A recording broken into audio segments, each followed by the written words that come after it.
Culture Smart, Cambodia by Graham Saunders. So this is another one of my old scripted reviews in which I go through the weblog and look over a book review I wrote years ago. This is a book that I read prior to moving to Cambodia. I actually picked up 3 books. I picked up The Lonely Planet, Cambodia, Moon Handbooks, Cambodia, and this one. Now, Lonely Planet Cambodia and Moon Handbooks Cambodia were both very useful, but they're not the type of book you read cover to cover. I mean, The Lonely Planet's got like a whole bunch of hotel listings and stuff like that. So I don't really have reviews for those books as such, but I found them very useful.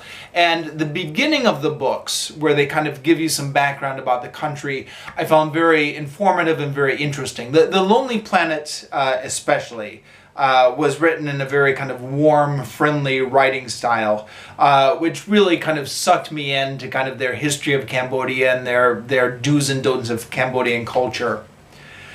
This book, Culture Shock Cambodia, by contrast, was on the dry side. I wouldn't go so far as to say it's poorly written. I mean, everything is easy to understand, but it's not well written. The author is trying to convey a lot of information to you in a short amount of space, but you get the feeling he's not really enjoying what he's doing and that this is just another chore for him. In other words, it reads a little bit boring. Several times when reading this book, I would come to the end of the page and then realized I had been so bored by what I had been reading that I hadn't really absorbed any of the information, and then I would have to go back to the top and start again. Fortunately, the pages are pretty small. This is like a little pocket-sized book.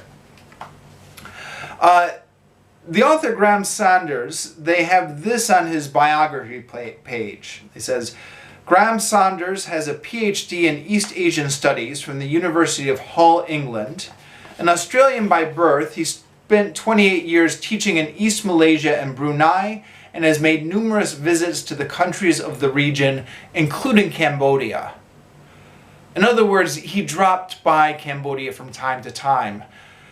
It sounds like he's well qualified on paper, but couldn't they get somebody who had actually been living in Cambodia? I mean, there is a sizable expat community in Cambodia. Lots of people there have been living for several years. Presumably, at least one of them is qualified to write a book. Yeah, why they got this guy who, according to the biography they gave him on the own book, made numerous visits to the countries of the region, including Cambodia. Yeah, that's all the, I don't know.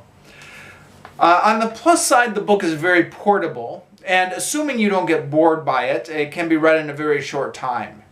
Covers all of the relevant topics succinctly, so it's excellent to use as a crash course on Cambodia, which I guess is really all you expect from a book like this. I no longer have the book with me, so I can't critique the accuracy of the information in it. At the time I read it, it was in preparation for going to Cambodia. And perhaps because I thought the writing style was a little bit bored and dry, none of the information really stuck with me. So I can't now recall what was in it, and can't recall if it was right or wrong. All I can really recall is feeling like the book was a little bit dry. Not terribly written, but dry, a little bit boring.